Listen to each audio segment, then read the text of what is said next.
기계는 급여를 올려달라고 파업을 하지 않는다. 기계는 힘들다고 휴식 시간을 달라고 하지 않는다.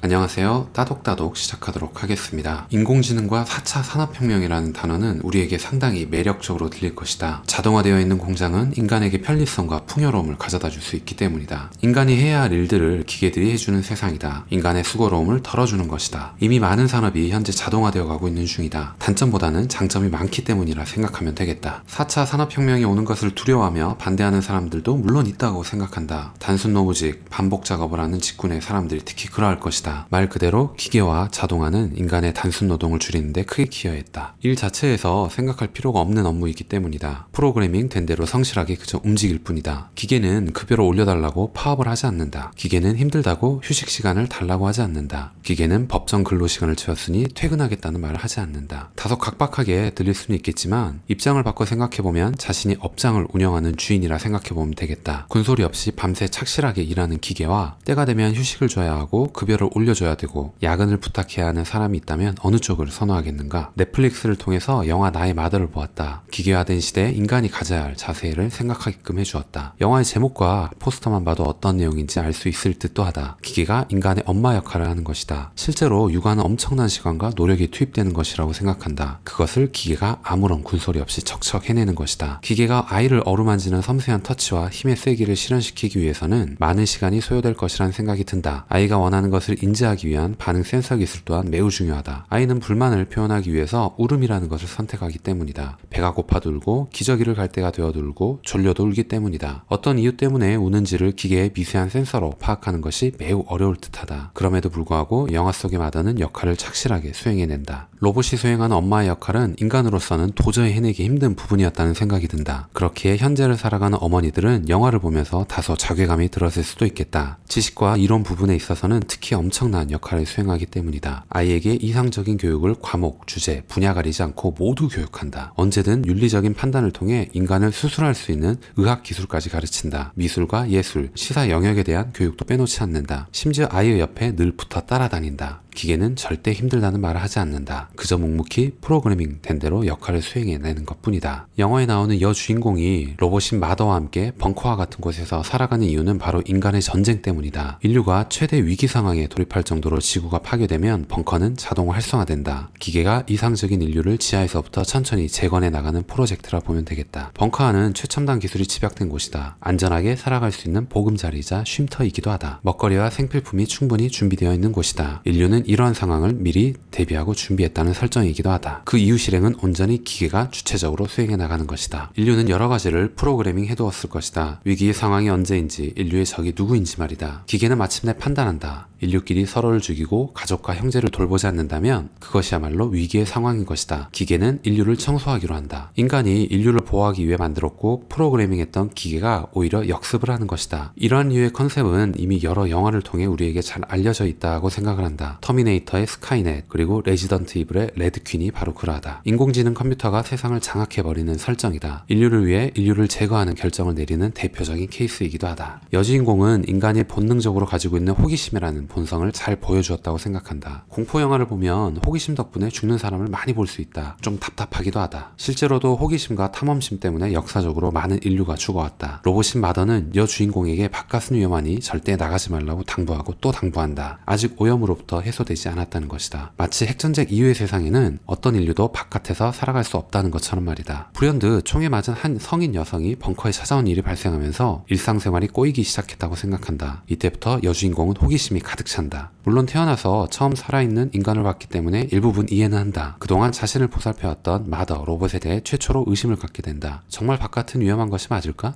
정말 바깥에는 인류가 아무도 살지 않은 것일까? 지금까지 나를 지켜준 마더가 한 말이 진실이긴 한 걸까? 거기에 대해 성인 여성은 마더와 여주인공을 이간질하듯 궁금증을 자아내는 말들을 쏟아낸다. 우선 여기서 도망쳐서 바깥으로 나가자는 것이다. 자신을 평생토록 돌봐줬던 마더를 의심하고 배신하는 행위를 하는 여주인공은 다소 얄미웠다. 생전 처음 보는 성인 여성의 말을 고지고대로 믿으려고 하는 모습도 다소 답답했다. 바깥 세상을 궁금해하는 인간의 호기심 또한 한몫했다. 결국 여주인공은 성인 여성을 따라 바깥으로 탈출하게 된다. 인간은 인간끼리 부대끼며 살아야 한다는 그 한마디 말만 믿고서 말이다. 아직은 어린아이라는 것을 이 장면을 통해 알 수 있다. 온갖 우여곡절과 고생을 사수한 후에 여주인공은 결국 벙커로 돌아가기로 결정한다. 어차피 바깥은 아무것도 없는 불모지였기 때문이다. 기계들이 부지런히 움직이고 있었지만 인간의 모습은 보이지 않았기 때문이다. 기계들은 인류 재건을 위해 땅 위에서 농사를 짓고 벙커 안에서는 사람을 키워내는 단계였던 것이다. 안전히 돌아와 자신의 남동생을 보살피는 여주인공을 보고 마더는 그제서야 안심을 한다. 드디어 이상적인 인류가 만들어진 것이다. 첫째, 윤리적으로 옳은 선택을 할 것. 다친 사람을 보면 보살피는 것이다. 둘째, 가족과 형제를 늘 보살필 것. 우여곡절 끝에도 결국 남동생을 위해 돌아온 것. 영화가 끝나면서 다소 찜찜하고 의도를 파악하기 어려운 부분이 있었다는 생각도 든다. 영화 결말과 해석을 찾아본 후에야 책상을 탁 쳤을 정도로 명쾌해졌다. 4차 산업혁명과 인공지능 AI 시대를 맞아서 이렇게 한번 정리해보고자 한다. 미래가 가져올 기계화, 그리고 자동화, 그리고 인공지능 AI가 가져올 미래에 대해서 생각해보고 싶으셨다면, 그리고 인류가 가져야 할 인간만의 고유한 영역과 자세에 대해 생각해보고 싶었다면 꼭 한번 감상해보길 추천드린다. 오늘 이야기는 여기까지 하겠습니다. 오늘 여러분들께 드렸던 이야기가 조금이라도 도움이 되셨거나 재밌게 들으실 수 있으셨다면 좋아요, 그리고 구독 꼭 부탁드리겠습니다. 다음 시간에 더 좋은 내용, 더 좋은 컨텐츠를 가지고 인사드리도록 하겠습니다. 감사합니다.